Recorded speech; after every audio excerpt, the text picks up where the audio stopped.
Let's move on to international sales contracts. And one of the instruments that people use, it's actually third party down. One example is the United Nations Convention on Contracts for the International Sale of Goods, CISG. You will hear that mentioned in various avenues. And this is probably the prevailing side. Just like we talked about GATT before, this prevails in terms of the international sales of goods. GATT was more of a policy thing. This is about specific contracts.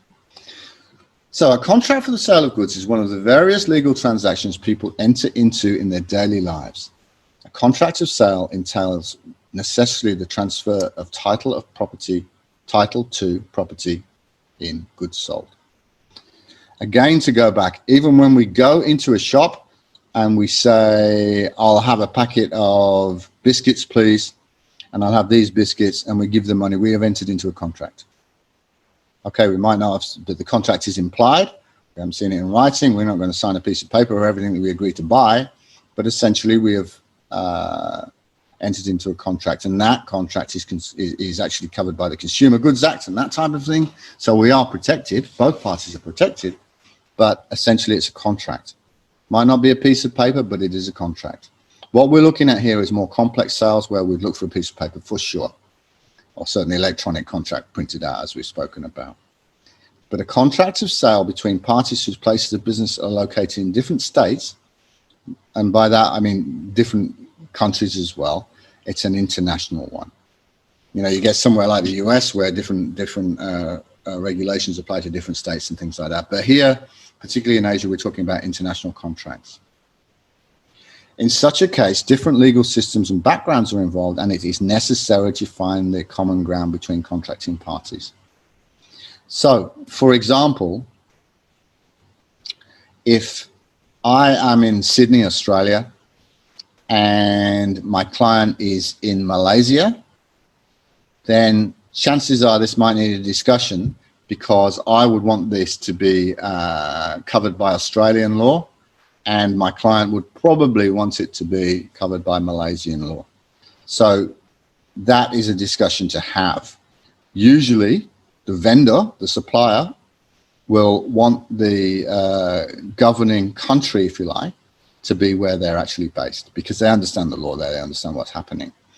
And of course, it works the other way around for the buyer, because they're bringing products into their country, and or could be bringing services from overseas into their country.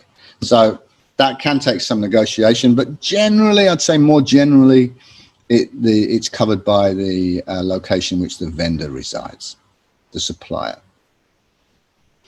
Several international instruments dealing with different core issues related to rights and duties of parties have been elaborated to guide international access. So there's been lots of different, I mentioned the CISG, there's been lots of things like that. We might see that in a video in a little while if we get time. But however, the other thing to bear in mind is a lot of these instruments don't actually cover the transfer of property. So there's often a question surrounding when a service or a product actually changes hands. And we'll talk about that a little bit more. So even though it's central to the contract of sale, one may rightly argue that contracting parties must envisage in their sale contract clauses related to the transfer of ownership of the goods. So the contract needs to basically identify when the exchange will take place. Whether that's during production, partway through production, 95% way production, on handover, on completion, whatever it might actually be. And bear in mind, we've got international borders in between all of these transactions as well. Shipping, is it when a